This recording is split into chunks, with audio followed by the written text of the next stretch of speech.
आपकी तीसरी किताब आई है अभी, दो तो सुपरहिट रही। कसाई बाड़ा। इस किताब में भी बहुत सारी घटनाएं हैं। वो क्या घटनाएं हैं, क्यों है ये किताब? ये है कसाई बाड़ा। कसाई बाड़ा मतलब बूचड़ खाना। बूचड़ खाना मतलब बुचरी, जहां बकरे काटे जाते हैं। जहां बकरे काटे जाते हैं, बीफ काटा जाता है, जो भी जानवर काटा जाता है उसको बोलते हैं कसाई बाड़ा। ये कसाई बाड़ा मेरी तीसरी किताब है। पहले काकोरी आई, कोड काकोरी, दूसरी आई कसारी मसारी, अतीक मर्डर केस पे, तीसरी किताब कसाई बाड़ा। आप मुझसे पूछते हैं अतीक बड़ा माफिया था या मुख्तार बड़ा माफिया था या ददुआ पटेल जो डकैत था वो बड़ा डाकू था या पूरन देवी बड़ी डकैत थी जिसने 20 लोगों को गोली में लाइन खड़ा करके गोली मार दी थी। आप सोच सकते हैं कि कश्मीरी पंडित जब आरे मशीनों से काटे गए होंगे, भगाए गए होंगे, सैकड़ों का कत्ल हुआ होगा, क्या वो बहुत बड़ी घटना थी? आप सोचते होंगे कि क्या भोपाल गैस त्रासदी में लोग ज्यादा मारे गए? आप सोचते होंगे कि केदारनाथ की जो प्राकृतिक आपदा आई, क्या उसमें लोग ज्यादा मारे गए? ये किताब हिटलर के शिंडलर्स लिस्ट है। क्या है हिटलर के? शिंडलर लिस्ट का नाम सुना है आपने? नहीं। सैकड़ों हजारों लोगों को गैस चैम्बर में रख कर मार दिया गया था। वो शिंडलर्स लिस्ट थी कि कितने लोग कौन कौन से नाम से मरे, उस गैस चैम्बर में मारे गए। कब की बात है ये? अरे जब हिटलर था तब की बात है। मैं वैसा वो हिटलर लेके आया हूं। मैं सबसे बड़ी त्रासदी, सबसे बड़ी आपदा, सबसे बड़े माफिया, सबसे बड़े दरिंदे, सबसे बड़े हैवान को लेकर आया हूं, जिसका नाम था कर्नल जेम्स स्मिथ नील। कर्नल जेम्स स्मिथ नील ईस्ट इंडिया कंपनी का कर्नल था, जिसको यूरोपियन ऑथर्स ने, यूरोपियन हिस्टोरियंस ने भी कहा बुचर। कर्नल जेम्स स्मिथ नील ये वो बंदा था जिसने सिर्फ 2.25 घंटे में 900 से ज्यादा लोगों को मौत के घाट उतार दिया था। 3.25 घंटे में 900 लोग मारा। 950 लोगों को। ये वो कर्नल जेम्स स्मिथ नील है जिसने हिंदुओं को गाय ठुसाई मुंह में, मुसलमानों को सुअर का मांस खिलाया और तब मारा। ये वो जेम्स स्मिथ नील है जिसने कत्लेआम करने के बाद हिंदुस्तानियों को उठाया और कहा कि ये जमीन अपनी जीभ से चाट कर साफ करो। कुछ चाटते चाटते मर गए, कुछ से चटवाता चला गया, जो चाट चुके उनको फांसी पे चढ़ा दिया गया। यह है वो कर्नल जेम्स स्मिथ नील, जिसको बुचर कहते थे, कसाई कहते थे। इसी का कसाई बाड़ा है 1857 के गदर की वो कहानी, वो विलेन जिसने 63 दिनों में हैवलॉक, हडसन, इन सब लोगों के साथ मिलके 40, 50, 60 हजार लोग मार डाले थे। हैजा जैसी बीमारियां फैल गई, लोगों को दवा नहीं दी जाती थी। छोटी छोटी बच्चियां घर से उठा ली जाती थी, उनके संग दरिंदगी होती थी, उनको कोठे पर बैठा दिया जाता था।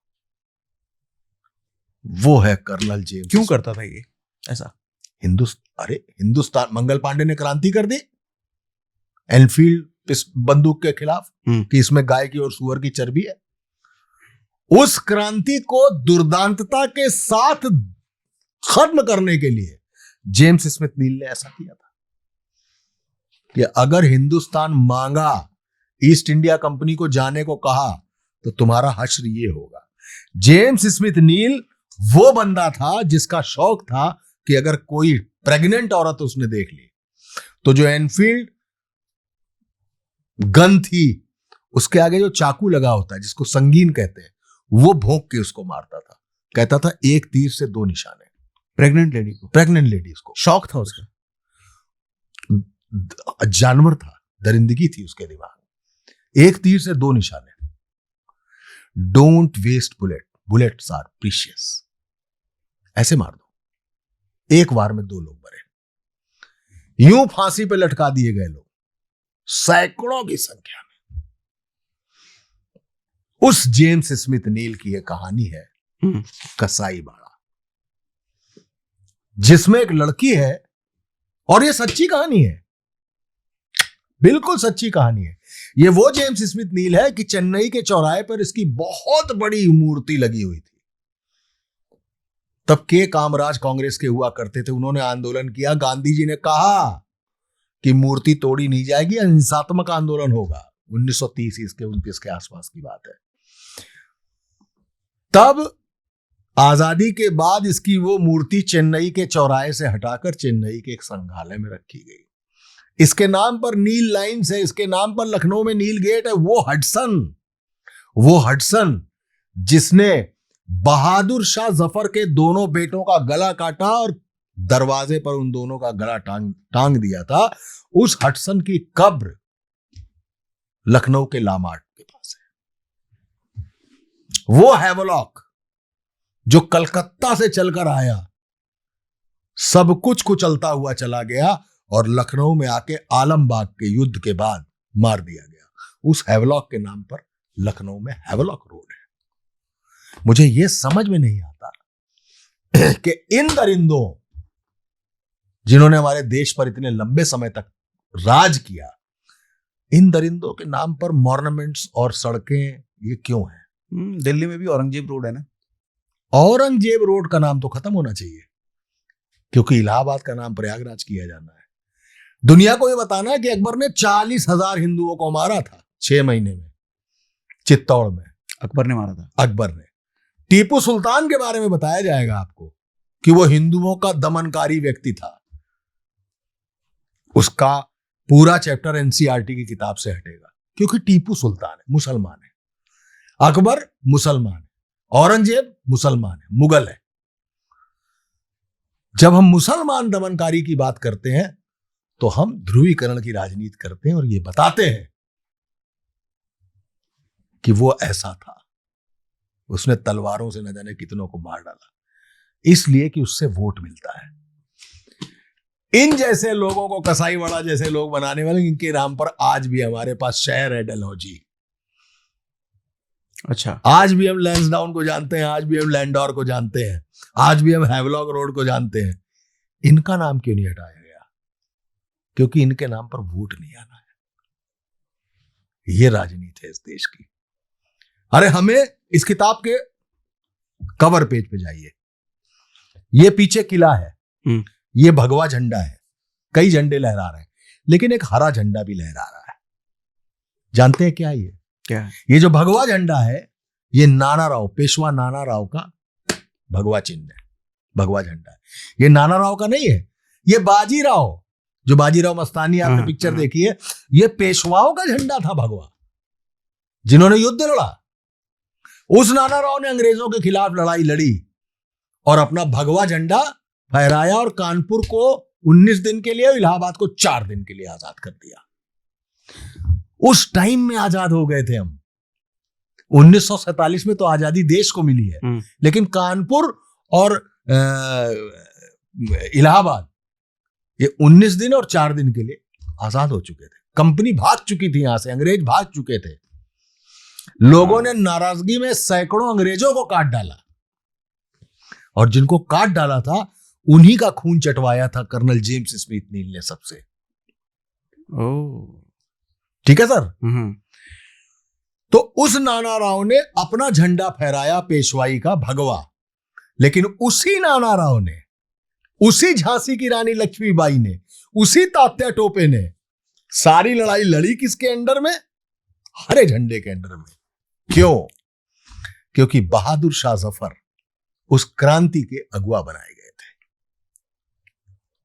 तो Bahadur Shah Zafar was the last Mughal, लेकिन उनके झंडे को सलामी सबने दी, उनके झंडे को सबसे ऊपर सबने रखा, भगवा के साथ हरा था। तब हमारे पास सिर्फ एक टारगेट था, एक लक्ष्य था, हमारा भारत, हमारा हिंदुस्तान, हमारा इंडिया। आज जब हमारा हिंदुस्तान, हमारा इंडिया हमारे पास है, तो हम हिंदुस्तान पाकिस्तान, मुसलमान और हिंदू के नाम पे फंस दिए। हम सैकड़ों पाकिस्तानियों को मरते हुए ताली बजा रहे हैं किसी धुरंधर टो को देख के। हम ये भूल गए हैं कि वो पाकिस्तानी कभी हिंदुस्तानी थे। मैंने उस हिंदुस्तान की तस्वीर दिखाई है कि हमने एक होकर ये मुल्क जीता था। ये बात अलग है कि हमारे दो हिस्से हो गए। मैं बात हिंदू और मुसलमान की कर रहा हूं, मैं पाकिस्तान हिंदुस्तान की बात नहीं कर रहा हूं। 1857 की गदर के बाद करीबन 90 साल 95 साल बाद आजादी मिली ना इनको। वो आजादी की नींव किसने रखी थी? मंगल पांडे ने। उस आजादी को आगे किसने बढ़ाया? किसी लियाकत अली ने। उस आजादी पर अपने बेटे को पीठ पर बांध के कौन लड़ी? झांसी की रानी लक्ष्मीबाई। उसमें और कौन लड़ा? उसमें तात्या टोपे लड़े, उसमें अजीमुल्लाह खान लड़े। अरे सब हिंदू मुसलमान एक थे। लेकिन हमको समझाया जाता है कि अंग्रेजों के आने के ठीक पहले तो मुसलमानों का यानी मुगलों का राज था, तो मुगल ही लड़ेंगे, मुसलमान ही लड़ेंगे। आज बैठ के ये हो रहा है कि मुसलमान क्यों लड़े साथ में। अरे हिंदू मुसलमान तब हिंदुस्तान के लिए लड़ रहे थे। आज हिंदुस्तान पाकिस्तान हो चुका है। तो जिन सैकड़ों की लाशें देखकर आप ताली बजा रहे हैं, खुश हो रहे हैं, मैं आपको याद दिलाना चाहता हूं कि जिनको सैकड़ों पर ताली बजा रहे हैं, उस एक आदमी ने हजारों मार दिए थे। मुसलमानों को सूअर खिला के और हिंदुओं को गाय खिला के। क्यों खिलाया होगा उसने? इसलिए खिलाया होगा कि मुसलमानों के लिए सूअर नापाक है और हिंदुओं के लिए गाय गौ माता है। यही तो मंगल पांडे ने कहा था। क्या मंगल पांडे ने यह कहा था कि एनफील्ड की इस बंदूक में जो गोली है उसको चर्बी, उसकी जो मुंह से जो काटी जाती थी, उसमें गाय की चर्बी है? ना, उसने ये कहा था इसमें गाय की भी चर्बी है, इसमें सूअर की भी चर्बी है। तो उस आदमी को मुसलमानों की भी फिक्र थी। तो वो मंगल पांडे जो हिंदू मुसलमान को एक मानता था, क्योंकि वो पांडे नहीं था, वो मंगल नहीं था, वो किसी लियाकत अली को भी बता रहा था। तो मंगल पांडे की जो क्रांति थी, उस क्रांति की अगुवाई किसने की? किसी पांडे, किसी त्रिपाठी, किसी सिन्हा ने नहीं की, बहादुर शाह जफर ने की। यह है कसाईवाड़ा। तो याद कर लीजिए, कुछ नहीं हो तो एक बार वो सोचिए कि आपके दादी, परदादा कैसे रहे होंगे इन लोगों के सामने। क्या हमारे परदादा, क्या कोई दादी या कोई हमारे रिश्तेदार कभी कर्नल जेम्स स्मिथ नील के तलवार से मारे तो नहीं गए? क्या ऐसा तो नहीं था कि हमारे दादा का नाम मैकू हो और उनका सबसे सच्चा दोस्त मुबीन हो, और जब मैकू को कोई जेम्स स्मिथ नील मार रहा हो तो शायद मुबीन ने उन्हें बचाने की कोशिश की हो? हमें यह सोचना पड़ेगा।